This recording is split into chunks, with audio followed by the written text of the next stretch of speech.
Loki episode 2. Yes. There's a lot Wow. going on. I'm now. I don't like talking about Twitter too much. Oh. You sure? Because a lot of the time, especially now, people are incentivized to be controversial. Especially Yes. now with the pay per impression. Yeah.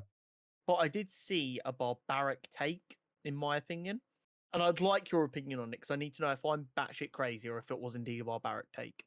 Okay. So, the scene where Loki Hmm. and Mobius sit Hmm. down to have pie. Yeah. I think that's a great personable scene that gives you a little bit of insight into the way they're thinking, what they're going through. It slows down the pace to make the story about the people, and that's what stories are always about. They're about the characters. Mm-hmm. I saw people on Twitter calling it one of the worst scenes they've ever seen because why are we slowing it down? What is this? Why are you wasting my time? What? Yes. People don't understand why a superhero show had people spending like 2 minutes just sitting down having a conversation. Eating what looked like some great pie. Yeah. That No, is I the first thought time I've ever been interested in key lime pie. key lime pie is great. That's I've never had it. great pie.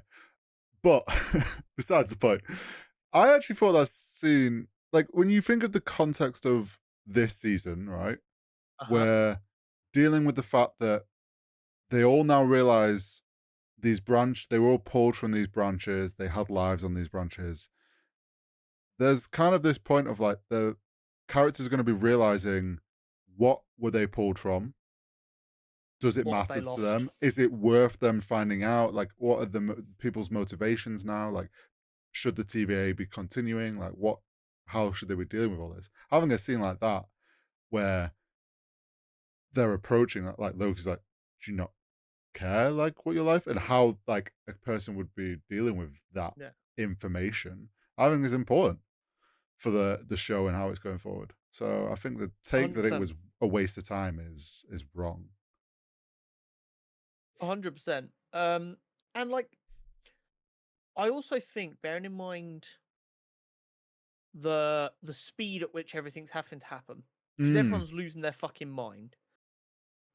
We need to work out where Sylvie is to try and work out what happened, to try and work out what might be coming next. yep, Where the TVA itself is still trying to crumble while Ouroboros is trying to fix the time loop yep, so that it can handle all the branches and this, that, and the other. So when everything's million miles an hour, hmm, it's so important to have one of these scenes where the characters kind of check in with one another. yeah, Like, we've all been to that party, or maybe it's just me because I fucking hate socializing for too long. But like, me and my girlfriend will go out, whether it's not that we do it much. We'll go out, we'll go clubbing with friends, we'll go drinking, we'll go to an hmm, event, whatever, and we'll just kind of check in, like, you good? And mm, it's so important because it's how relationships work. You need to know where the other person's at, and it shows how important the Loki Mobius relationship is. mm. That Loki's like, okay, you're losing control a little bit here. I've just realized I've not checked in with you while this is all going fucking ballistic. Let's go sit down and realign ourselves and catch up and make sure we're on the same wavelength.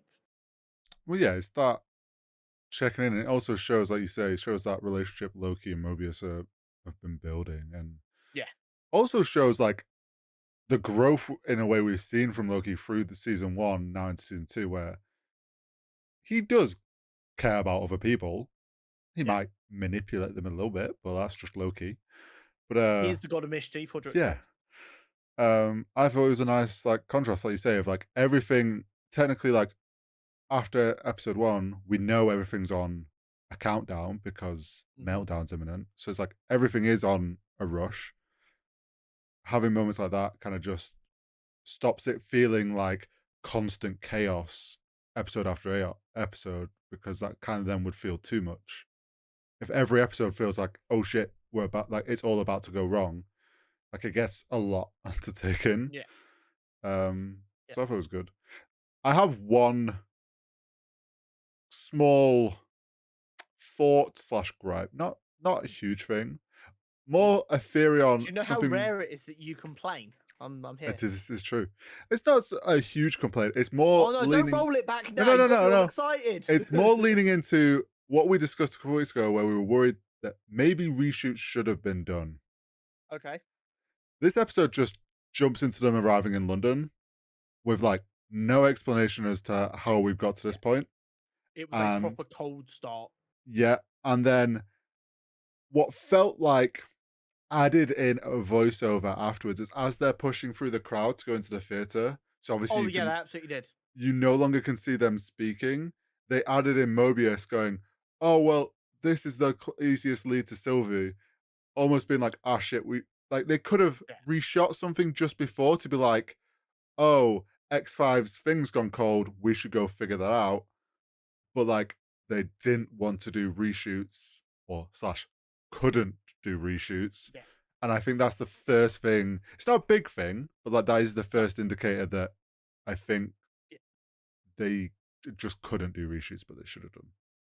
My as someone who has no TV film production knowledge whatsoever, Mm, as a pure viewer, mm, I find it so jarring and infuriating when you get them added in post voiceovers because it never captures the sound right and it is fucking glaringly obvious 95% of the time.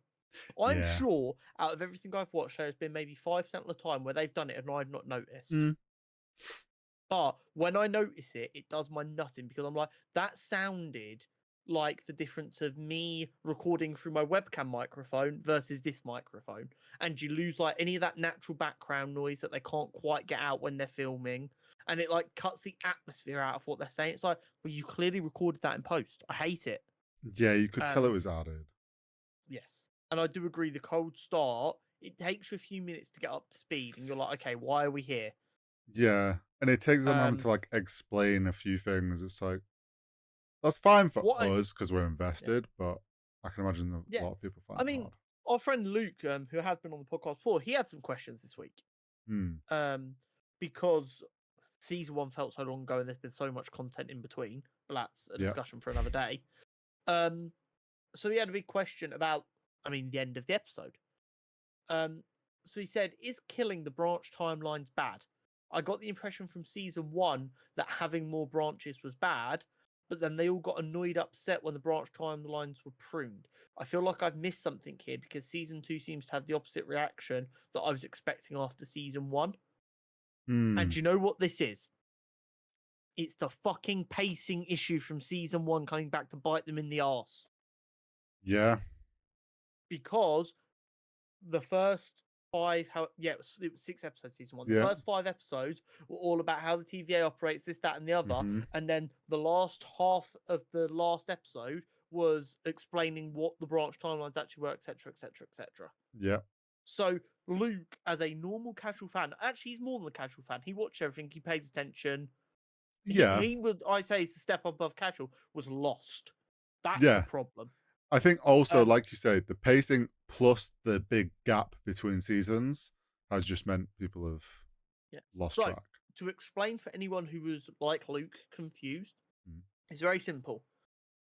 At the end of season one, the TVA and the people inside the TVA all found out that they had had their memory wiped and they had been taken from branch timelines, Yes. i.e., they had their own lives in the sacred timeline. They made one different decision Hmm. and then they got pruned, but instead of Mm. getting pruned, they became agents for the TVA.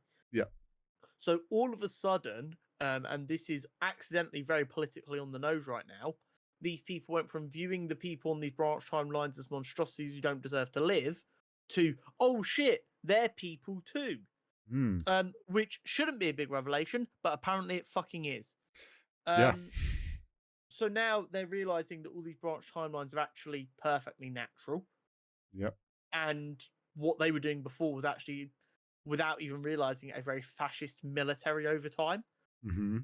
So now with this information, they're like, no, we're going to let the timelines branch. Now, this has created problems Yes. because of the way the TVA set up, but that's why they're being so protective and letting the branches happen. What you've still got, unfortunately, is the subset which we saw at the end of episode 1, looking like they're Mhm. going to war, who Yep. still believe in the myth of the sacred timeline.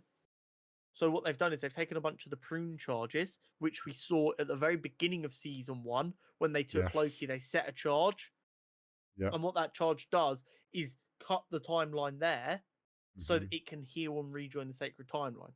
Yep. The difference is when a branch is created, not as many people are on that branch yet because it's Yep. not diverted far enough away from time yet.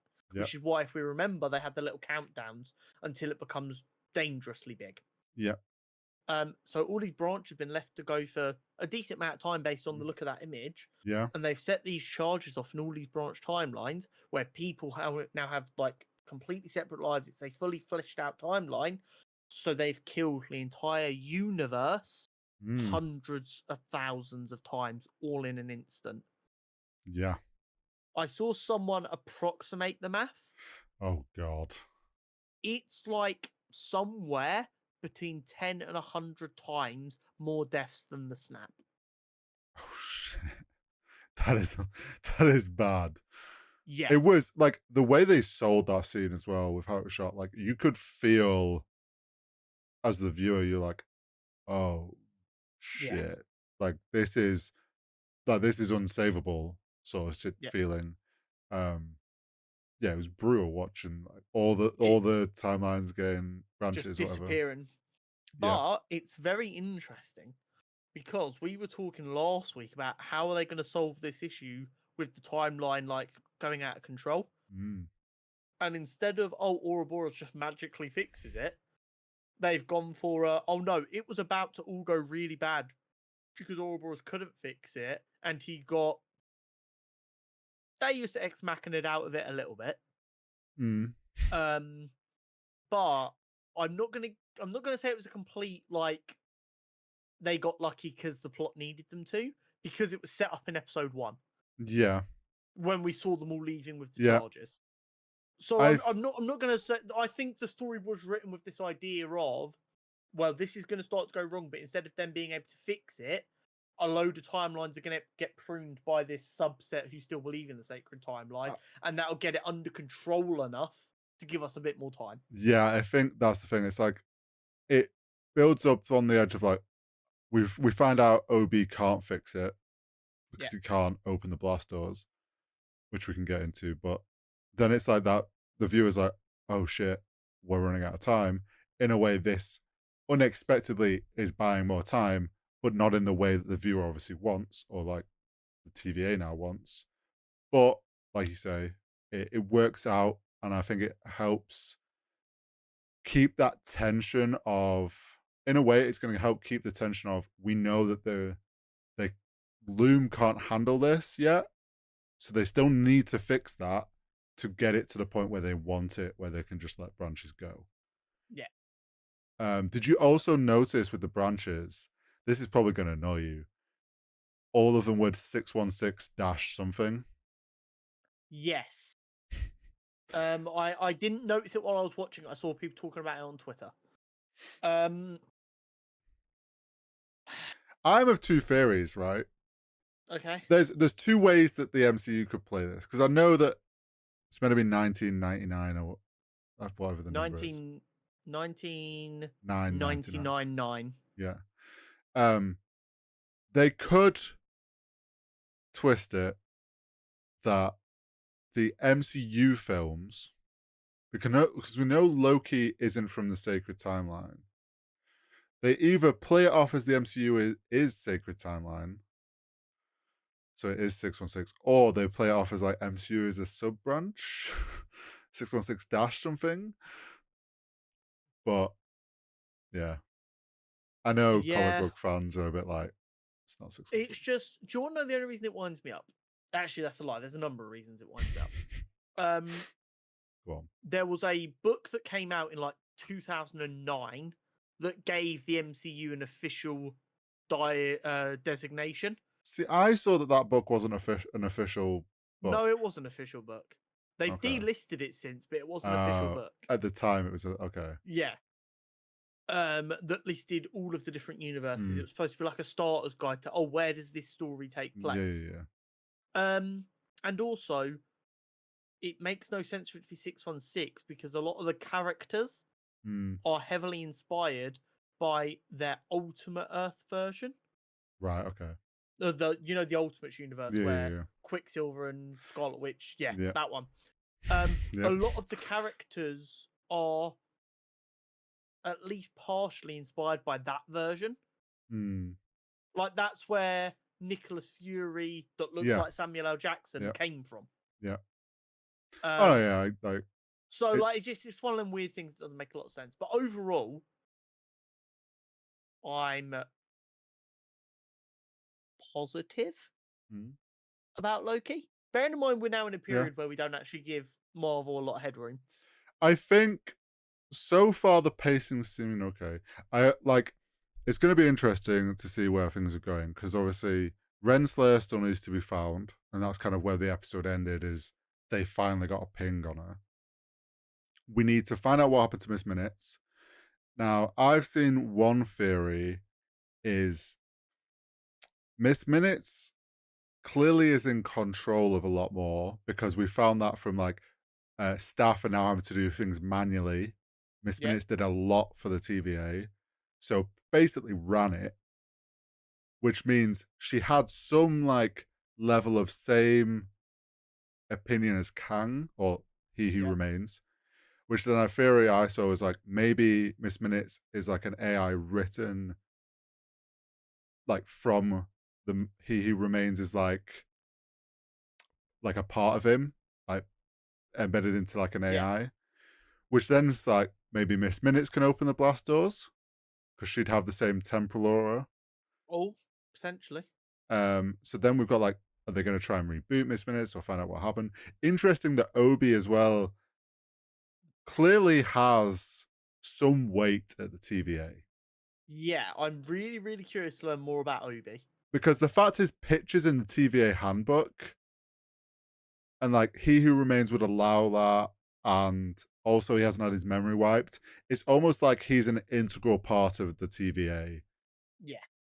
along with He Who Remains, Miss Minutes, and then whoever's in charge at the time, Renslayer, and what we know. Yep. But yeah, I think the loom being the main focus will help keep the pacing quick enough, Yes. in my opinion. I'm concerned how we know Kang has appearances in this series Mm-hmm. or variants of Kang. Yeah, I'm really confused how that's going to work yeah, because we haven't. because right now there's no reason for it. Well, yeah, this is the thing. In the trailer, we've seen that they go and they find like one of the OG Kangs making the first, like Yeah. one of the machines. It's like I wonder if that's part in as they're trying to find Renslayer, they're coming across Kangs because she's trying to find one that can help. And Well, maybe that's where for it comes into it. for the OGs of the podcast, when I did my Kang the Conqueror character profile many Mm, months ago, potentially a year plus ago, we did it's a while. discuss Ramona Renslayer and her importance. Mm, Which is now coming to fruition because we see all, we know how stuff goes. Um, so yeah, I definitely think the only way it's going to make sense is while chasing Renslayer, they bump into Kangs. yeah, that's what I'm thinking. But I'm definitely interested to see how it goes. I The like the style. I know it doesn't feel like a comic book show to a lot of people because it's not action and violent, but it's what I enjoyed most about the comic book medium in the sense of instead of it just being all about action, it is mm, action, but the characters are there for a reason, and you want to. There's a reason I don't read every comic book I can get my hand on because I don't care about some of the characters. yeah, Um, I want to care about these characters, so having these interactions and building these relationships, phenomenal. mm, In a post-Endgame world, Owen Wilson is a phenomenal addition to the MCU, and I hope they find a way to keep him around. I hope they find a version of him on the main timeline that ends up being that'd be really cool. important. Imagine if Owen Wilson gets cast as Mr. Fantastic. We find out on the main timeline he was actually Reed Richards. Imagine. So um, I thought I will also the interrogation thing that they did. I thought so that good. whole like back and forth tricking X5 into thinking Loki'd like finally given in. Did you internally have any back and forth over whether this was the plan or not? Oh, I knew this was the plan. I I'll was be like, honest. this is the plan. About 65% of the way through, I was like, wait, are they double bluffing us by making us think it's a plan and it's actually not a plan? Nah, I, And then like another minute went past. I was like, no, this is the plan. They wanted me to think it wasn't the plan and think I was being smarter than them, but actually they were being honest with us. But yeah. I like that. I like No, that, like no, where yeah. you can sit there and you can be like, is this the plan? Isn't it the plan? They want me to think it's the plan, but I'm smart, so it's not the plan. And actually it is the plan. It's brilliant. Yeah. And I thought the machine and the way the visual effects for that like cube thing was very well done. Yes. I enjoyed the concept. Yeah. Um but I mean this week was it was a good episode and I'm very interested to see where this goes now. And Yeah, 100%. I genuinely think we could be in for something very, very good if everything goes right. mm-hmm. Yeah.